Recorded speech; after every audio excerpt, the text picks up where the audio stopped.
అందరికీ ఫ్రెండ్స్ త్వరలో ఓటీటీలోకి రాబోతున్న మూవీస్ అంటే ఈ వీడియో అయితే మనం అయితే క్లియర్గా అయితే తెలుసుకుందాం. అందుకంటే ముందు అయితే వీడియో అయితే లైక్ చేయండి. అలాగే మన ఛానల్ ఇంకా సబ్స్క్రైబ్ చేసుకోకపోతే సబ్స్క్రైబ్ అయితే తీసేసుకోండి ఇలాంటి అప్డేట్స్ కోసం. తెప్ప సముద్రం ఆగస్టు 3వ తేదీ నుంచి అయితే ఆహా యాప్లో అయితే స్ట్రీమింగ్ అవుతుంది.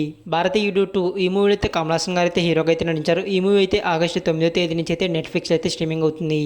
టర్బో ఆగస్టు 9వ తేదీ నుంచి అయితే సోనీ లివ్లో అయితే స్ట్రీమింగ్ అవుతుంది. హసీనా దిల్ రూబా ఆగస్టు 9వ తేదీ నుంచి అయితే నెట్ఫ్లిక్స్లో అయితే స్ట్రీమింగ్ అవుతుంది. డార్లింగ్ ప్రియదర్శి గారు నడిచిన ఈ మూవీ అయితే ఆగస్టు 13వ తేదీ నుంచి అయితే డిస్నీ ప్లస్ హాట్‌స్టార్లో అయితే స్ట్రీమింగ్ అవుతుంది.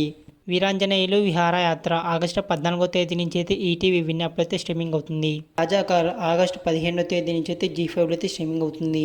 మనోరతంగల్ తెలుగు ఆగస్టు 15వ తేదీ నుంచి అయితే జీ5లో అయితే స్ట్రీమింగ్ అవుతుంది. ముంజా ఆగస్టు 15వ తేదీ నుంచి అయితే డిస్నీ ప్లస్ హాట్‌స్టార్లో అయితే స్ట్రీమింగ్ అవుతుంది. ద యూనియన్ ఆగస్టు 16వ తేదీ నుంచి అయితే నెట్ఫ్లిక్స్లో అయితే స్ట్రీమింగ్ అవుతుంది. చమక్ ద కన్క్లూజన్ ఆగస్టు 16వ తేదీ నుంచి అయితే సోనీ లివ్లో అయితే స్ట్రీమింగ్ అవుతుంది.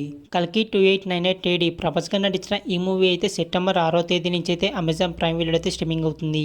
సర్ఫీరా సెప్టెంబర్ 8వ తేదీ నుంచి అయితే డిస్నీ ప్లస్ హాట్‌స్టార్ అయితే స్ట్రీమింగ్ అవుతుంది. ఇవన్నమాట ఫ్రెండ్స్ త్వరలో ఓటీటీలోకి రాబోతున్న మూవీస్. వీడియో అయితే లైక్ చేయండి, అలాగే మీ ఫ్రెండ్స్కి అయితే షేర్ చేయండి. అలాగే వీటిలో మీరు ఏ మూవీస్ కోసం బాగా వెయిట్ చేసినారో కామెంట్ చేసి మన ఛానల్ అయితే సబ్స్క్రైబ్ చేసుకోండి.